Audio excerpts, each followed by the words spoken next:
At midnight, the world becomes loud. Fireworks tear open the sky. People scream, hug, cry, and promise change with a conviction they won't fully remember by morning. Glasses rise. Cameras turn on. For one synchronized second, millions of people agree that this moment matters. But somewhere else, far away from the noise, someone is already asleep. No countdown. No champagne. No new year, new me. Just another quiet night. And that contrast invites a question most people never stop to ask. What kind of mind looks at one of the biggest celebrations on earth and feels nothing special at all? Tonight we explore the psychology of people who treat New Year's Eve like a normal day. Every culture marks time. Birthdays remind us we exist. Anniversaries remind us we lasted. Holidays give structure to shared memory. But New Year is different from all of them. It doesn't celebrate an event. It celebrates a concept. A number changing. A page turning that doesn't actually rewrite the story on its own. And not everyone believes numbers deserve emotions. Not everyone experiences time as something that resets just because a calendar says it should. For some people, the shift from one year to the next feels symbolic only on the surface. Internally, nothing clicks. The clock moves forward. But their inner world remains exactly where it was. There is a group of people often misunderstood on nights like this.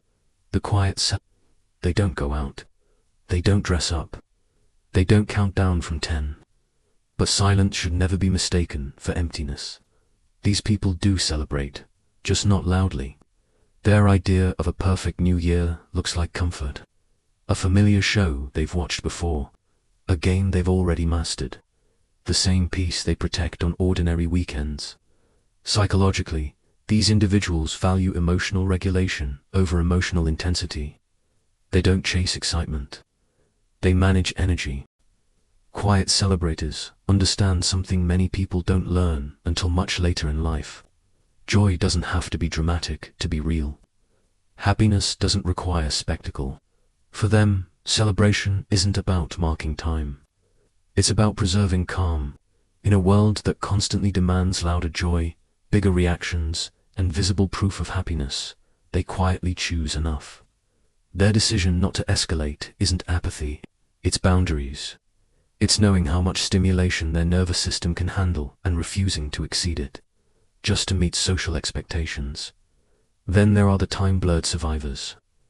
These people don't ignore New Year intentionally. They simply don't notice it. Days blend together. Weeks collapse into months. Time stops feeling meaningful and becomes purely functional. Wake up, work, worry, sleep, repeat. When life is dominated by pressure, financial stress, responsibility, and mental load, the brain enters survival mode. And in survival mode, the mind stops tracking symbolic milestones. It tracks threats, tasks, and obligations. New Year requires reflection. Reflection requires mental space. And time-blurred survivors don't have that space. They're not ungrateful. They're exhausted. When midnight passes, nothing registers because their nervous system has been fighting fires all year long. To them, the calendar changing doesn't feel like renewal. It feels like tomorrow starting early. Hope isn't tied to dates for these people. It's tied to rest they haven't had yet. Another group treats New Year like a normal day, not because they want to, but because the alternative hurts too much. These are the invisible lonely, people without invitations, without plans, without a place to go when the clock approaches midnight. For them, New Year's Eve doesn't feel like celebration season. It feels like exposure. Psychologically, New Year is one of the most socially comparative moments of the year. It forces people to measure their lives against others, not privately, but publicly. Photos, stories, group selfies, countdowns. Everyone seems surrounded. Everyone seems wanted. For the lonely, this creates a quiet form of pain. Social confirmation of absence. A reminder of what isn't there. So they withdraw. They redefine the night as just another day because removing meaning becomes a survival strategy. If the moment doesn't matter, then missing it hurts less. They might stay home, sleep early, watch something familiar, or scroll without engaging, because engaging would mean acknowledging what's missing. Deep down, many of them aren't rejecting celebration. They're protecting themselves from disappointment. While the world explodes in fireworks, they sit with a different kind of silence. One that isn't empty, but heavy. Then there are the wounded passers. For some people, the year didn't end. It damaged them. Loss of a job, loss of stability, loss of someone they loved, or loss of who they used to be before the year happened to them. When a year is filled with pain, celebrating its end feels wrong, almost disrespectful to what was endured. Psychologically, celebration assumes emotional safety. It assumes the past can be framed as something completed, overcome, or neatly processed. But for the wounded passers, the pain hasn't settled yet. Healing doesn't obey dates. Grief doesn't reset at midnight. Trauma doesn't respect countdowns, so they don't celebrate. Not because they're bitter, not because they're ungrateful, but because pretending things are better than they are would feel dishonest. Treating New Year like a normal day becomes an act of integrity.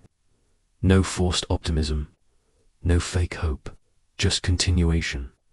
They aren't rejecting the future. They're approaching it carefully. Introverted observers are another group often misunderstood on nights like this. Introversion isn't about disliking people. It's about how stimulation is processed. New Year's Eve is sensory overload. Loud music, crowded rooms, forced enthusiasm, emotional performance. For an introverted nervous system, this isn't joy. It's exhaustion waiting to happen. Introverted observers don't need the calendar to tell them when to reflect. They're already reflecting constantly. They analyze their year internally, quietly, without announcing it. Public celebration feels unnecessary, even artificial, so they treat New Year like a normal day, not out of rebellion, but alignment. Their inner world doesn't shift dramatically at midnight, so their behavior doesn't either. While others reset loudly, introverts evolve subtly. Their growth doesn't look like fireworks. It looks like clarity. So now the question returns quietly. Which one were you? The one who protects calm instead of chasing excitement. The one whose days blurred together under pressure. The one who stayed home because being seen felt heavier than being alone. The one who watched the noise from a distance, not out of coldness, but clarity. Or the one who carried wounds that time hasn't finished touching yet. If one of these felt uncomfortably familiar, it doesn't need fixing. Understanding always begins with naming. Zoom out for a moment. On one side of the night, crowds gather, countdowns echo, glasses rise, voices merge into one shared second. On the other side, quiet rooms, dim lights, familiar routines, untouched clocks. Both realities exist at the same time. Both are human. The people who celebrate aren't shallow. They aren't fake. They're responding to hope, ritual, and the need for collective meaning. For some, celebration is survival. For others, it's fuel. But for those who treat New Year like a normal day, it's something else entirely. It isn't emptiness. It isn't bitterness. And it definitely isn't sickness. It's a different relationship with time. They don't believe a year cleanses itself just because a number changes. They don't trust resets that arrive without effort. They don't outsource meaning to calendars. And maybe that makes people uncomfortable, because it quietly challenges the idea that everyone should feel the same thing at the same moment. Life isn't fair with timing. Some people end the year healed. Others end it barely standing. Some have something to toast. Others are still carrying what the year took from them. So, when society demands joy on command, choosing neutrality can be an act of honesty. And honesty is often mistaken for coldness. Look closer. The people who don't celebrate loudly are often the ones who change quietly. They don't announce growth. They don't dramatize reflection. They don't perform hope. They live it slowly, privately, imperfectly, like real humans do. Fireworks fade in minutes. Habits don't. So maybe the real question isn't whether you celebrate New Year or ignore it. Maybe it's this. Do you need noise to feel alive? Or do you trust the quiet enough to grow inside it? Because somewhere between the fireworks and the silence is where most of us actually live.